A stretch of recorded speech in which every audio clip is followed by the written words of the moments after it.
பேச்சு வழக்கு எழுத்து வழக்கு அப்படின்னு பிரிக்கலாம்.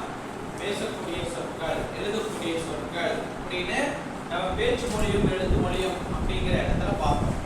ஆமாவா? ஆமா. இந்த இடத்துல வழக்கு என்பது எழுத்திலும் பேச்சிலும் சொற்களை பயன்படுத்தும் முறை வழக்கு எனப்படும். அதான் அடிக்கோடு இருங்க.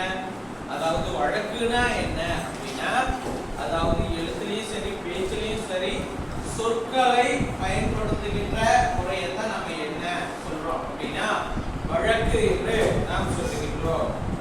நம் முன்னோர் எந்தெந்த சொற்களை என்னென்ன பொருளில் பயன்படுத்தினார்களோ அச்சொற்களை அவ்வாறே நாமும் பயன்படுத்துவதை வழக்கு என்பர். நம்மளுடைய முன்னோர்கள் ஒரு பொருளை குறிப்பதற்காகவோ ஒரு நபரை குறிப்பதற்காகவோ எந்தெந்த மாதிரியான சொற்களை பயன்படுத்தினார்களோ அந்த சொற்களை நாமும் பயன்படுத்துகிறோம் அல்லவா? அதைத்தான் வழக்கு என்று சொல்லுகின்றோம். இந்த வழக்கை இரு பகுதிகளாக பிரித்திருக்கிறார்கள். ஒன்று இயல்பு வழக்கு, மற்றொன்று தகுதி வழக்கு. இயல்பு வழக்கு, தகுதி வழக்கு. இந்த இயல்பு வழக்கு அப்படின்னா என்ன அப்படின்னா, அதாவது ஒரு பொருளை குறிப்பதற்காக ஒரு பெயர் இருக்கும். அந்த பொருளை அதற்குரிய இயல்பான சொற்களால் குறிப்பிடுவது இயல்பு வழக்கு ஆகும். இந்த இயல்பு வழக்கு 3 வகையா பிரிச்சிருக்கிறாங்க. முதலாவதாக தெரிஞ்சுக்கங்க, இயல்பு வழக்கு அப்படின்னா என்ன அப்படின்னா, இயல்பாகவே ஒரு சில பொருளுக்கு இந்த பெயரை தான் குறிப்பிட வேணும் அப்படின்னு சொல்லியிருப்பாங்க. அது இயல்பாக இருக்கும், எல்லோருக்கும் புரிகின்ற மாதிரியாக இருக்கும். அதுதான் இயல்பு வழக்கு அப்படின்னு சொல்றோம். அந்த இயல்பு வழக்கையே 3 வகையா இருக்கு. என்ன அப்படின்னா, இலக்கணம் உடையது, இலக்கண போலி, மறு அப்படின்னு 3 வகையா இருக்கு. இலக்கணம் உடையது அப்படின்னா இயல்பான சொல், சரியான சொல். இலக்கணம் போலினா இலக்கணம் போல, இலக்கணம் போலினா இலக்கணமோடு இருக்காது. இலக்கணம் போலி என்பது இலக்கணம் போல இருக்காது, இலக்கணமே இருக்காது, ஆனாலும் அதை நாம் ஏற்றுக்கொள்கின்றோம். அதுதான் இலக்கணம் போலி.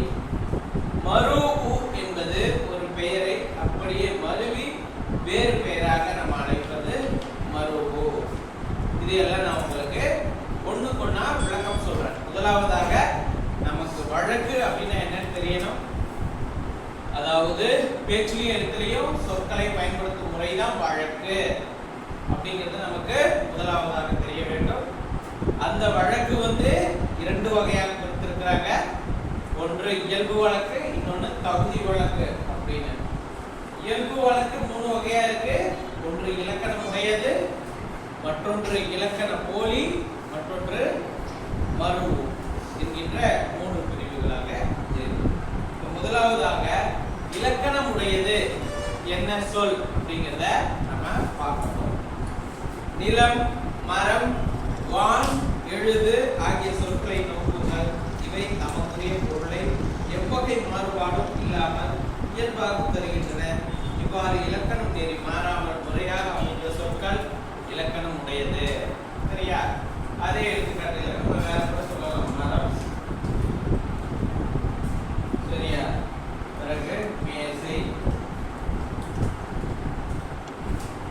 சூரியன், இது வேணும் சொல்லிக்கலாம்.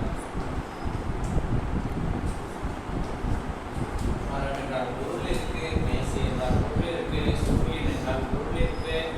இது எல்லாத்துக்கும் ஒவ்வொரு விதமான பொருள் இருக்கு. சரியா? இந்த சொற்கள் பாத்தீங்க அப்படின்னா இலக்கணம் உடையது, இயல்பான சொல்.